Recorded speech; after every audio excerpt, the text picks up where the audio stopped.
Hello, Namaskar. My name is Tanvi Uzakkar and I am preparing for NEET 2024. Today I am going to be explaining about the types of RNA and transcription in prokaryotes. So, we know RNA is of three types, namely mRNA, tRNA and rRNA. mRNA stands for messenger RNA. It takes up about 5%, but it is the longest of the three. What it does is, for the synthesis of protein, it provides a template. Moving on to tRNA, it stands for transfer RNA. It takes up about 15% and it is bigger than rRNA but smaller than mRNA.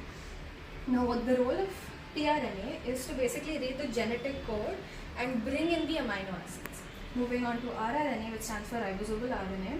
Although it is the smallest, it takes up the maximum percentage, that is of 80%. Jumping on to our main topic, transcription. Now, to just give you a little context, DNA converts into RNA through translation, and RNA converts into protein through transcription, which is what we will be studying, which is what we will be discussing about today. So, transcription takes place in cytoplasm with the help of transcripting enzymes such as DNA-dependent RNA polymerase. RNA polymerase, our main character here today, is basically a hollow enzyme, which means it's made up of polypeptides. We can write it as alpha 2 beta beta dash omega sigma unit. Without the sigma factor, it is a core enzyme.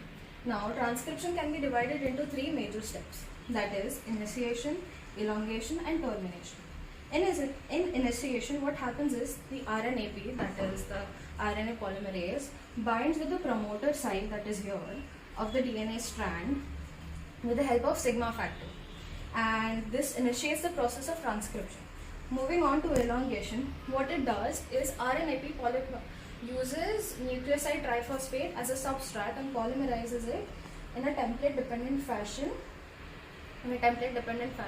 It also somehow facilitates the opening of helix.